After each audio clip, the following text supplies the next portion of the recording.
कोशिकांग में नेक्स्ट कोशिकांग में आगे बढ़ते हुए आपके पास नेक्स्ट कोशिकांग है सीलिया और फ्लैजिला।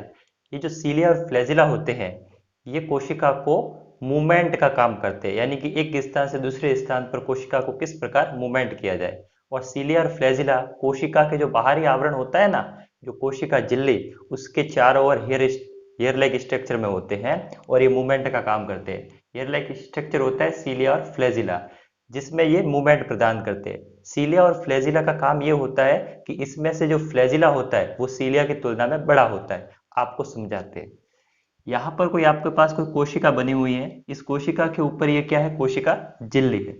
अब इस कोशिका के झिल्ली हेयर लाइक स्ट्रक्चर में इस प्रकार के सीलिया और फ्लैजिला उपस्थित होते हैं, जो कि किसी भी कोशिका को मूवमेंट प्रदान करते हैं। यदि किसी कोशिका के पास कोई भी अच्छा सा प्रोटीन सामग्री या कुछ अच्छा सा आ जाए, तो सीलिया और फ्लैजिला के द्वारा ये आवागमन करके उसको एब्जॉर्ब कर देंगे, जिससे उसको एनर्जी मिल सके। तो ये जो सीलिया और फ्लैजिला होते हैं, ये हेयर लाइक स्ट्रक्चर होते हैं, जो कि कोशिका के आउटर पार्ट यानी कि बाहरी आवरण पर पाए जाते हैं। ये कोशिका को मूवमेंट प्रदान करते हैं।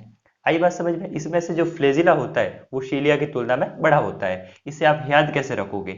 आपको याद है जो एफ होता है वो अल्फाबेट कितने के ऊपर आता है, 6 के ऊपर, जबकि जो सी है वो कितने के ऊपर आता है, 3 के ऊपर। बड़ा कौन है, 6। इस प्रकार आप इसको याद रख सकते हो रफली कि भाई फ्लैजिला सीलिया की तुलना में बड़ा होता है। और सीलिया और फ्लैजिला का काम क्या होता है, ये कोशिका को यानी कि मूवमेंट का काम करता है, और ये एयर लाइक स्ट्रक्चर होती है। तो आई होप आप सीलिया और फ्लैजिला के बारे में समझ चुके होंगे। अब हम नेक्स्ट कोशिकांग की बात करें तो आपके पास में नेक्स्ट कोशिकांग आता है लवक। आपको एक बात याद बता दें कि जो जंतु कोशिका होती है, उस जंतु कोशिका में सबसे बड़ा कोशिकांग जो केंद्रक होता है, जो न्यूक्लियस होता है, वो होता है। जबकि जो पादप कोशिका होती है उसमें सबसे बड़ा कोशिकांग लवक होता है। ये आपको याद रखनी है बात। ठीक है। तो हम पादप कोशिका की बात करें तो जो लवक होता है, जो प्लास्टिड होता है, वो केवल पादप कोशिका में पाया जाता है, केवल प्लांट सेल में, ओनली प्लांट सेल में प्रेजेंट रहता है। कौन, लवक। प्लास्टिड भी 3 प्रकार के होते हैं। पहला प्लास्टिड होता है क्लोरोप्लास्ट, जिसे हरित लवक कहते हैं। दूसरा प्लास्ट होता है ल्यूकोप्लास्ट, जिसे अवर्णिक प्लास्ट कहते हैं, अवर्णिक लवक कहते हैं।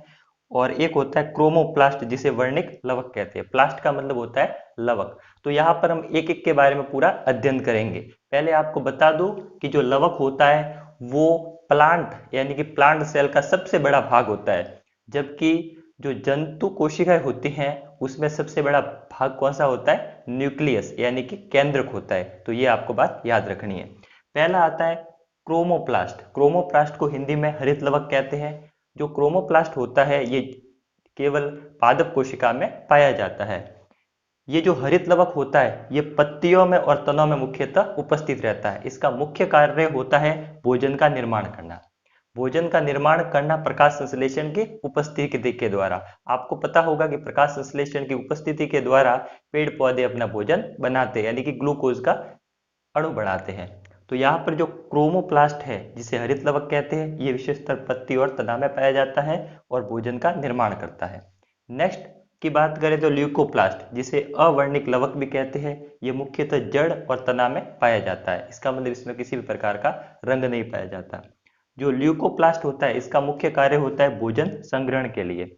यदि किसी दिन उसको भोजन संग्रहण ना मिले तो वो क्या करेगा, इसलिए वहां पर ये भोजन का निर्माण करेगा। जो ल्यूकोप्लास्ट होता है ये भोजन का संग्रहण करेगा।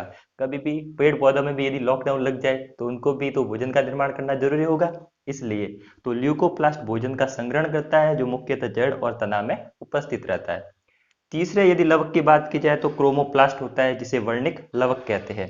यह किसी को भी रंग प्रदान करता है।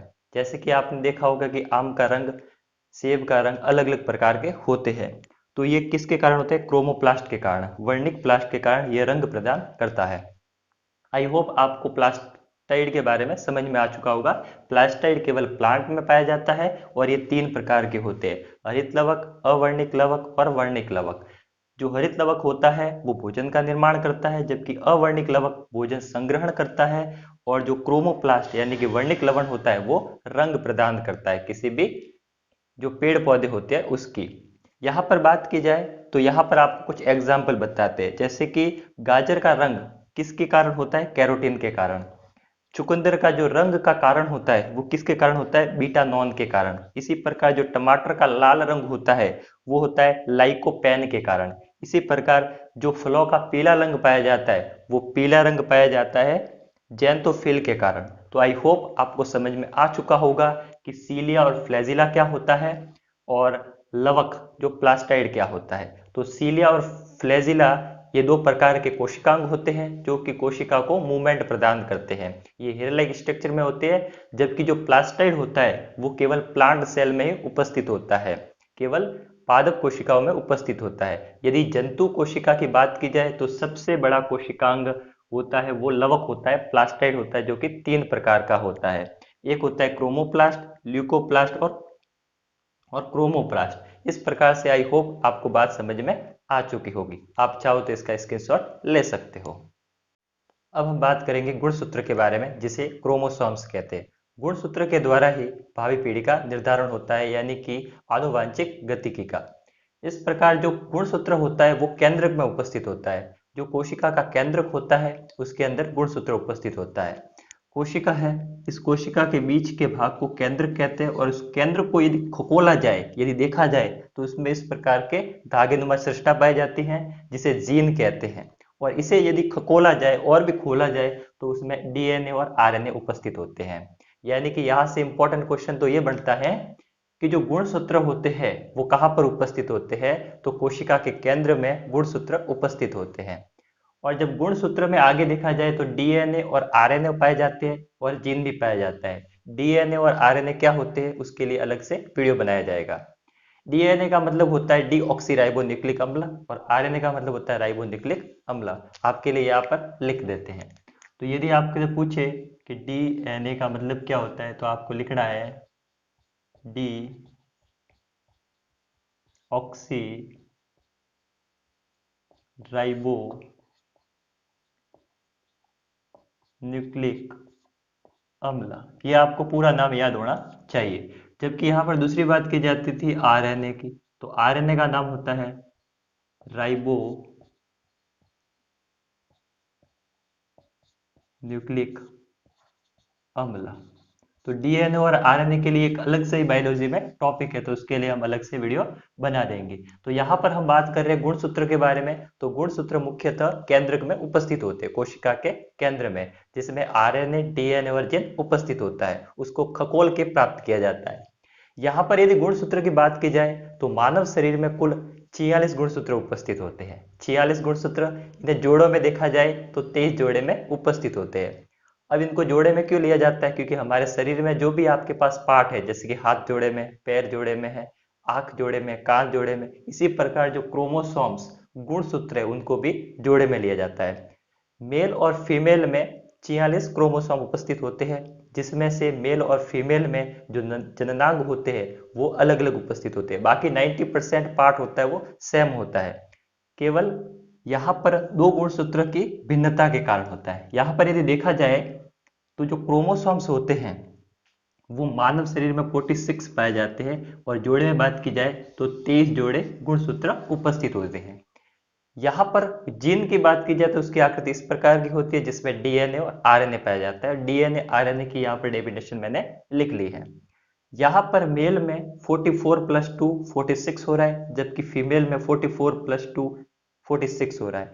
यहाँ पर 44 और 44 सेम है, इसलिए 90% पार्ट मेल में और फीमेल में समान होता है। केवल मेल और फीमेल के जो जननांग होते हैं वो भिन्न होते हैं। किस लिए?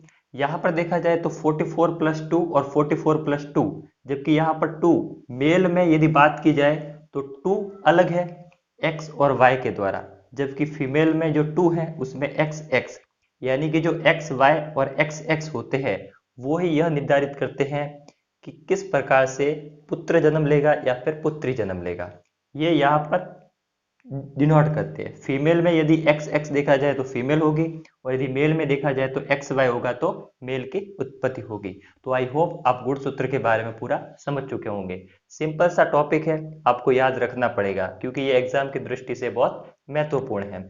हमने सभी कोशिकाओं के बारे में अध्ययन कर चुका है, आपको पूरा टॉपिक आराम से समझ में आ चुका होगा। अब गुणसूत्र को सिंपल वे में समझे तो जो गुणसूत्र होता है वो केंद्र में पाया जाता है। और केंद्र में जब गुणसूत्र, जब केंद्र को खोजा गया तो उस केंद्र को खोजने पर इस प्रकार की स्ट्रक्चर प्राप्त हुई। और इसको भी यदि खगोला गया तो वहां पर हमें डीएनए और आरएनए प्राप्त हुए। डीएनए का मतलब डीऑक्सीराइबोन्यूक्लिक अम्ल और आरएनए का मतलब राइबोन्यूक्लिक अम्ल। इसमें भी जो जीन होते हैं वो अलग अलग प्रकार के पाए जाते हैं। यहाँ पर यदि बात की जाए तो मानव में जो क्रोमोसोम्स है वो 46 यानी कि 46 संख्या में पाए जाते हैं। इनको जोड़ी में देखा जाए तो 23 जोड़े उपस्थित होते हैं। यदि मेल में देखा जाए तो 44+2 जिसमें 2XY होता है जो कि मेल का निर्धारण करता है, जबकि फीमेल में 44+2 जो कि XX होते हैं जो कि फीमेल का निर्धारण करता है। तो क्रोमोसोम्स में केवल आपको इतनी ही बात याद रखनी होगी। आप सभी कोशिकाओं के बारे में समझ चुके होंगे। अब हम बात करते हैं कोशिका के बारे में।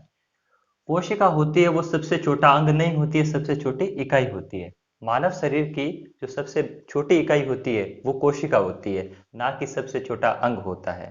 क्योंकि कुछ लोग कहते हैं कि सबसे छोटा अंग कोशिका होती है, तो यदि ये कहे तो उनको ये मेरा वीडियो जाके दे देना, जिससे उनको पता चल जाएगा कि सबसे छोटी इकाई कौन सी होती है, कोशिका होती है। इकाई का मतलब होता है कि वह यूनिट या फिर वह फंक्शन जो कि हर एक कार्य को संपादित कर सके। जैसे कि पूरे घर का निर्माण करते हैं तो उसमें हमें ईंटों की आवश्यकता होती है। यदि ईंट ही नहीं होगी तो पूरे घर का निर्माण कैसे होगा। इसी हिसाब से यदि कोशिका ही नहीं होगी तो पूरे शरीर का संभव होना या फिर बनना बहुत मुश्किल है, क्योंकि पूरे शरीर में लाखों करोड़ों संख्या में कोशिका उपस्थित होती है। यदि हम थोड़ा सा टुकड़ा निकाल के यदि देखें तो उसमें भी लाखों करोड़ों संख्या में कोशिकाएं निकलती है। तो इसी प्रकार जो कोशिका होती है वो मानव शरीर की सबसे छोटी इकाई होती है। तो आई होप आपको समझ में आ चुका होगा। जैसे कि कोशिका में हमने कोशिकाओं के बारे में चर्चा की थी, तो इसमें हमने देखा था कि जो माइक्रोकॉन्ड्रिया था उसमें क्रेब्स चक्र चलता है जो कि ऑक्सीजन के द्वारा चलता है। जो माइक्रोकॉन्ड्रिया की जो आंतरिक दीवार होती है उसे क्रिस्टी कहते हैं। माइक्रोकॉन्ड्रिया को ऊर्जा गृह भी कहते हैं। इसने ऊर्जा का निर्माण किया, फिर ऊर्जा का परिवहन के लिए गोल्जी बॉडी आई। गोल्जी बॉडी ने क्या किया, ऊर्जा का परिवहन किया। इसी प्रकार जो राइबोसोम्स था उसने क्या किया था, प्रोटीन का संश्लेषण किया था, इसलिए राइबोसोम को प्रोटीन फैक्ट्री भी कहते हैं। फिर एंडोप्लाज्मिक रेटिकुलम में स्मूथ एंडोप्लाज्मिक रेटिकुलम और रफ एंडोप्लाज्मिक रेटिकुलम जो कि वसा और प्रोटीन का निर्माण करती है। इसी प्रकार जो वैक्यूम्स होता है, जो रिक्तिका होती है वो जल का संग्रहण करती है, यानी कि कभी भी जल की कमी हो जाए तो वैक्यूम्स के द्वारा हमें जल की आपूर्ति हो जाती है। यहाँ पर बात की जाए ल्यूकोसाइट और सेंट्रोसोम की, तो जो कोशिका का विभाजन के लिए सहायक होती है, जो कि लीवर में सबसे तेज गति से विभाजन होता है, जबकि जो ब्रेन होती है उसमें कम होता है। जबकि जो न्यूक्लियस यानी कि केंद्रक होता है वो पूरे इन सभी कोशिकाओं के ऊपर नजर रखता है, इसलिए जो न्यूक्लियस होता है इसे ब्रेन ऑफ सेल भी कहते हैं। इस प्रकार आई होप आपने समझ चुके होंगे कि जो सेल होती है वो सभी कार्य संपादित करते हैं। इसीलिए जो सेल होती है, जो कोशिका होती है, उसे मानव शरीर की संरचनात्मक और क्रियात्मक इकाई कहा जाता है। तभी तो स्लीडन और स्वान ने कहा था कि पूरे शरीर का निर्माण कोशिकाओं से होकर मिलता है। इसलिए पूरी जो कोशिका होती है वो मानव शरीर की संरचनात्मक और क्रियात्मक इकाई है। इसे ही कोशिका सिद्धांत कहा था और कोशिका सिद्धांत स्लीडन और स्वान ने कहा था। और जब कोशिका का अध्ययन किया जाता है तो उसे साइटोलॉजी कहा जाता है। तो आपको ये बात ध्यान रखनी है कि जो कोशिका होती है वो सबसे छोटा अंग नहीं होती है, अपितु जो कोशिका होती है वो सबसे छोटी इकाई होती है, यानी कि फंक्शनल यूनिट होती है। यहाँ पर बात की जाए न्यूक्लियस की, तो जो न्यूक्लियस में ही डीएनए और आरएनए पाया जाता है, और डीएनए और आरएनए में ही क्रोमोसोम्स पाए जाते हैं जो कि प्रत्येक मेल और फीमेल में अलग अलग होते हैं, जो उसके जन्नांगों के ऊपर निर्भर करते हैं। तो कोशिका का वास्तविक नाम तो साइटो होता है, इसलिए कोशिका का अध्ययन ही साइटोलॉजी कहलाता है। तो आई होप आपको पूरा फंडा कोशिका के बारे में समझ में आ चुका होगा। तो चलते हैं और मिलेंगे नेक्स्ट वीडियो में। धन्यवाद।